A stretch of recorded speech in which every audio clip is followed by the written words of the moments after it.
Welcome back to our beginner triathlon training series. You're joining us halfway through now as we tackle weeks 5 to 8 of this 12-week training plan. Yeah, so this is the second of the 3 videos that are designed to help prepare you for your first 70.3 triathlon, and they will complement and sit alongside a training plan that has been designed by a professional coach and TrainingPeaks. Yeah, now in today's video, we're going to be building upon that first block and looking into more detail and the specifics of the upcoming race.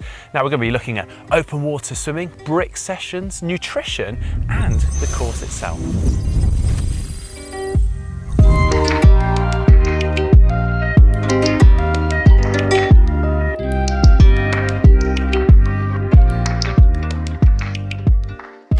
By this point, you are now well and truly on your way to your first half Iron distance triathlon. And by this point, you should have started to get a grasp of what the sessions entail, how they're benefiting you, and how your body's reacting. Now at this point, we're moving into the middle block of this 12-week program, the meaty part. But before we dive into that, make sure you are subscribed to GTN if you're not doing so already, so you catch each part of this series. And whilst you're out, give this video a like. Yeah, well, if you have seen our first video, you'll be well aware that we've teamed up with TrainingPeaks, and there's a 12-week plan that's been designed by a professional coach that you have access to. And we'll put the link in the description beneath this video as well as the last one, and that will go into more detail on each session. And you've also got the opportunity to get bonus videos from us explaining how those work and how to adapt to you. So do go and check those out. But now we're going to crack on with the next 4 weeks.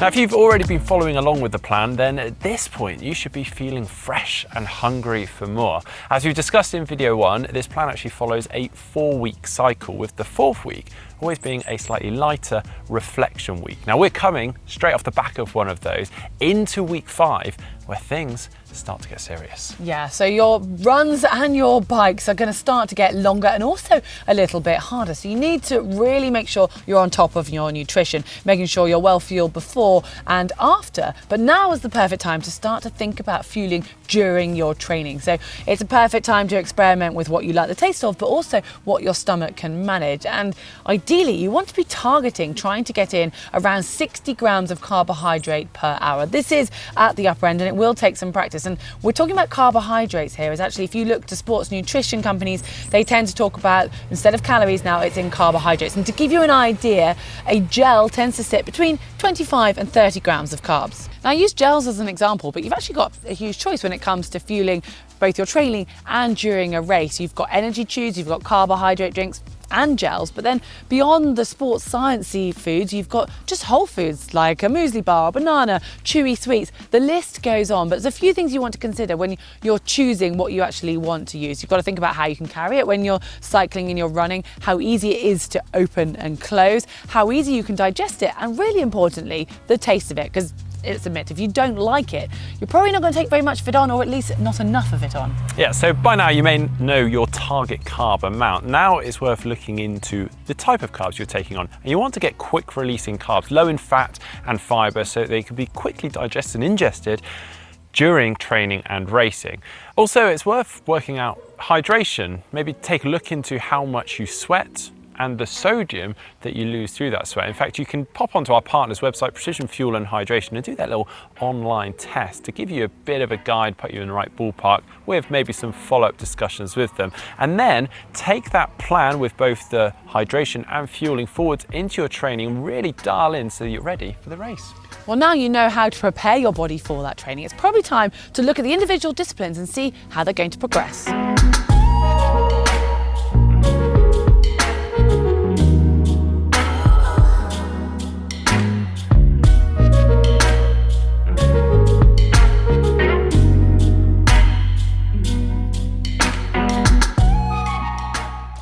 Now, if you've tried it before, you'll know that swimming in the open water is quite different to swimming in the swimming pool. Now, we do appreciate not everyone can jump in the open water, perhaps due to where you live, the time of the year, or simply just what's available in your local area. But if you can, it will really set you up for race day. Now, we did actually include some open water sessions in the first block of training, more there as an option alongside those pool sessions. But in this second block, we'd really advise trying to make a conscious effort to get in the open water, partly just to get used to the open water conditions, but also trying out the kit that you're going to use on race day. If your race is going to be wetsuit legal, then you'll want to try out that wetsuit to make sure it fits, it works for you, but also getting used to the added buoyancy it gives you.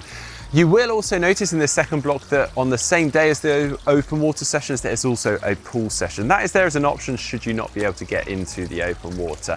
But if you are fortunate enough to be able to jump into the open water, rather than just jumping in and doing a big lap at a steady pace, which, don't get me wrong, is fine at times. I mean, at the end of the day, that is kind of what you are going to do on race day. We can be more specific and get more out of that time.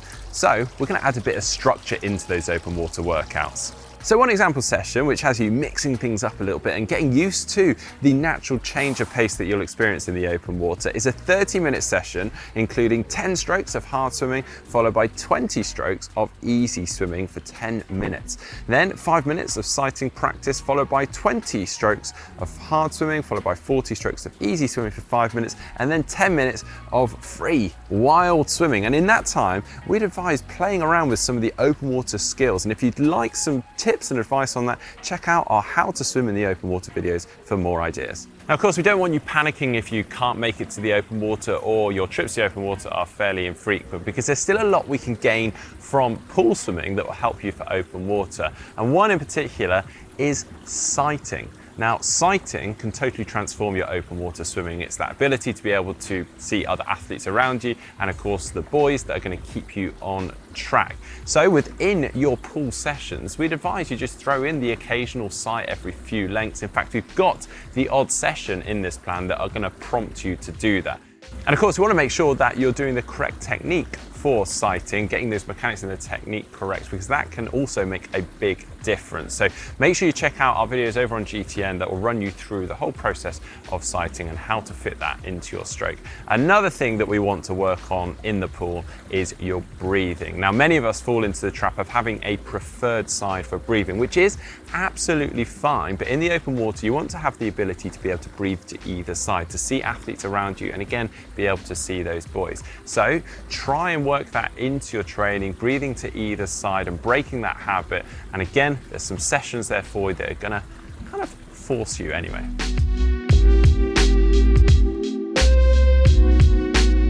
And then finally, snuck in at the end of this block in week 8 is a little swim test set. Now, we've already discussed in this training plan about effort, pace, and dialing into a race pace. Well, this swim test set is an opportunity to make sure that you are on track and actually potentially readjust that race pace for you in a good way, hopefully.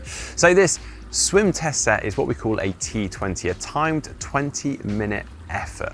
All out. Now, you can, of course, just do the 20-minute effort and see how far you get in that time, or if you're going to struggle to be able to notify yourself when those 20 minutes is up, you can just do a 1,500 meter all-out effort. And the results from that test is your threshold pace per 100 meters, essentially the pace that you want to make sure you do not go faster than on race day.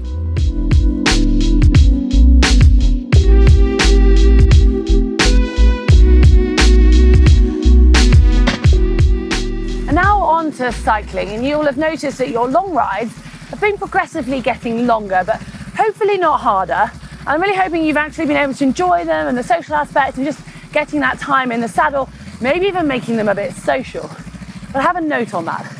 I'm not going to ruin your social rides altogether, but I would say that you need to start dialing in your position.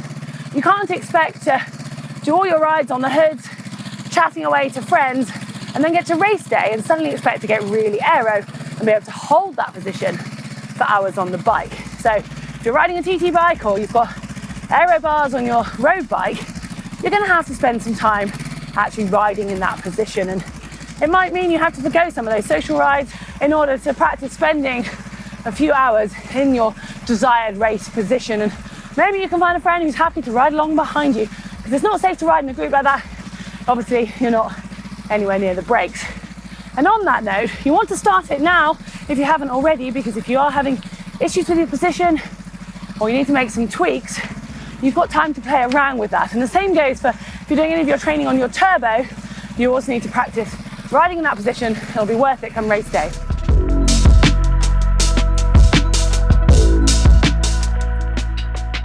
On to brick sessions now, and if you're new to triathlon, you might not be familiar with the term or the feeling it brings. However, I've got good news for you. You're about to become very familiar with this. We're talking about that transition of going from cycling to running, and it's certainly a unique feeling it brings to your legs if you are new to it, but the more you practice it, the more comfortable it becomes, and the more prepared you will be for race day. And actually, the first time you see a brick session comes in week 6, and it appears as a 45-minute bike ride with some tempo efforts, followed by a 30-minute steady run. And you've got options of how you set this up. You could do it as an outdoor bike ride followed by an outdoor run, or a turbo onto a treadmill, or a combination of either. However, you just want to try to make sure that transition is as close to replicating a race as possible. So hopefully nothing too long for going onto the run. And it's going to feel strange when you first start running after riding the bike, but you want to really concentrate on getting those legs turning over nice and fast, and you'll soon start to find your stride. Now, the bike section of these brick sessions can actually lengthen a fair amount, but when it comes to the run, the emphasis really is on those first few kilometres of getting used to your feeling your legs in that way. And on the plus side, I mean, it could sound like you're doing more training, but it actually can count as 2 training sessions in one.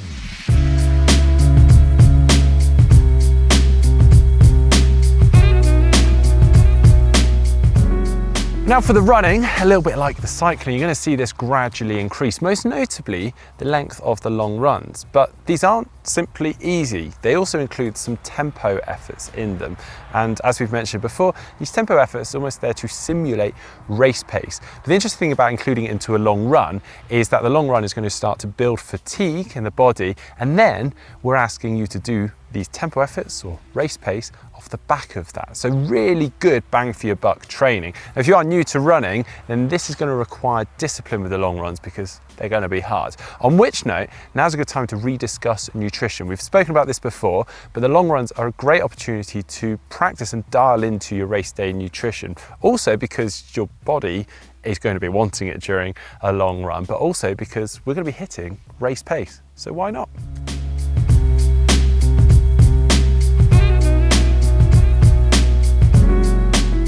Okay, it's now time to have a quick chat about the race specifics. You need to start thinking ahead. I know we're still a few weeks out, but this is valuable time to just start to get your head around some of what you might expect on race day. And starting with the swim, we've already talked about the importance of trying to get into some open water sessions, but you can make it even more specific. And if you've got the opportunity to go to the race venue itself, then that is obviously the best option, but we're aware that you're not always going to have that opportunity. If you do though, go and check out the surroundings, see if there's any points that you might be able to use for sighting markers on race day. Beyond that, if you know you've got a sea swim, for example, do try to get to the ocean, because swimming in the sea is very different to swimming in the lake, and vice versa. Yeah, now's also a great time to check out the course itself, the terrain, likely conditions, and of course the topography. So with that in mind, you do also want to check whether you've got the right equipment for the job, for that terrain. So take the bike in particular. Have you got the right gear ratio for, say, a hilly ride? Or if it's a really flat ride, then have you actually got some hard enough gears so that you don't run out of gears on those flat sections of the course? And also that correlates to your training as well. Make sure that you're trying to simulate that terrain, the course within your training. If you maybe don't have that accessible to you, you can also simulate that indoors.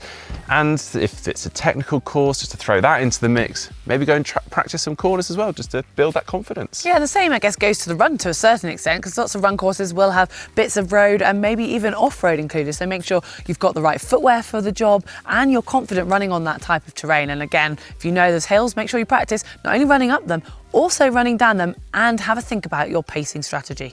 Well, now back to the training itself and heading into the final week of this block, and I reckon you'll be pleased to see that it's another reflection week, a slightly easier week in terms of intensity and volume, and we'd advise making the absolute most of that, because you're going to want to be ready to hit this final block of training well. On which note, do stay tuned, because we are going to be releasing our third part of this series very soon. Well, talking of those sessions and this final block, in case you missed it in video 1, we've actually teamed up with TrainingPeaks, and they have a plan that's been designed by a coach that will go alongside these videos. So it's 12 weeks of training sessions getting you ready for your first half Ironman distance triathlon, and the link is in the description below. If you do sign up to that, you'll get all of the programs downloaded onto your TrainingPeaks diary, and then you can upload them to your training device and crack on that way. But even if you're not joining that, stick with us, because we've got one more video in the series to help guide you. Happy training.